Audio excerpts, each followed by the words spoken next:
مجھے اس شخص کے وہ جملے یاد ہیں جس نے اپنی نوزائیدہ بیٹی کو گود میں اٹھایا ہوا تھا، شہید بیٹی کو، اور اس نے آسمان کی طرف منہ کر کے کہا تھا نا کہ یا نبی صلی اللہ علیہ وآلہ وسلم دیکھ لیں ہم آپ سے محبت کے لیے اپنی ساری جانیں قربان کرتے ہیں۔ بڑے بے شرم لوگ ہیں یہ، شرم نہیں آتی ان لوگوں کو جو اپنے بہن بھائیوں کو اس طرح مرتبہ دیکھتے ہیں۔ شدہ ہم دیکھ رہے ہیں غزہ کو قحط ہے، طبی بحران ہے، انفراسٹرکچر تو اب ہے ہی نہیں نا، انفراسٹرکچر نام کی کوئی چیز، پاسبلٹی کیسے ہو پائے گی غیر ملکی فنڈنگ کر کے، سر بین الاقوامی فنڈنگ کے تھرو؟ اچھا، ٹرمپ نے تو بہت پہلے اس خواہش کا اظہار کیا تھا کہ جی میں غزہ کو خالی کرا کے اور دوبارہ سے بنواؤں، ٹھیک ہے، تب تو اسے فنڈنگ کی ضرورت نہیں پڑی تھی، کیونکہ تب تو اس کا مقصد یہ تھا کہ کسی طرح ہم ان لوگوں کو بچے کچھوں کو اٹھا کے باہر پھینک دیں اور حماس کا جو وہاں پہ نیٹ ورک ہے اس کو ایک دفعہ ایکسپوز کر دیں۔ تو اس نے کہا تھا جی میں خود ہی یہ سارا کچھ کر لوں گا، اب اسے پیسوں کی ضرورت پڑ گئی ہے۔ لیکن چلیں، میرے لیے تو بڑا ایک شرم کا مقام ہے کہ اب ہم غزہ کے مسلمان بہن بھائیوں کے لیے پوری دنیا سے بھیک مانگیں گے، وہ ممالک بھیک مانگیں گے جو اربوں ڈالر کے تحفے دے دیتے ہیں کسی کو،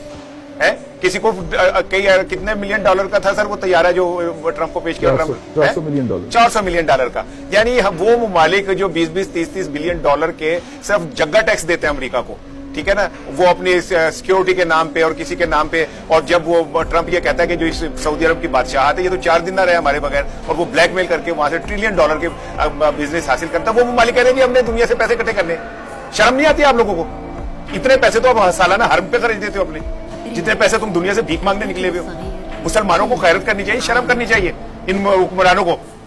نکالے پلے سے پیسے اور کہیں کہ یہ ہمارے بہن بھائیوں کا مسئلہ ہے، ہمارے بھائی زخم ہے، ہماری بہنیں زخم ہے، ہمارے بچے دودھ کے لیے بلک رہے ہیں، ہم اپنے پلے سے اپنی جیب سے ہم اتنے غیور ہیں کہ ہم ان کی مدد، ان کی بحالی کے لیے ہمیں کسی کے آگے ہاتھ نہیں پھیلانے، اور انہیں یہ نہیں پتا چلتا کہ ہماری تعلیمات یہ کہ اگر ایک بھائی ہمارا اب بے بس کہہ دیں اتنے لفظ استعمال کرنے کے لیے وہ فرتے جذبات میں وہ کہتے ہیں کہ سر باتوں کا الفاظ بھی نہیں مل رہے ہوتے ہیں۔ میں نا ایک میری تصویر سے آپ کہتے ہیں کمپرومائز ہے، یہ اسلامک ورڈ لیڈر کمپرومائز ہے بالکل۔ میرا خدا کی قسم بس چلے نا تو میں اس پروگرام میں جھولی پھیلا کے انہیں بدوائیں دوں۔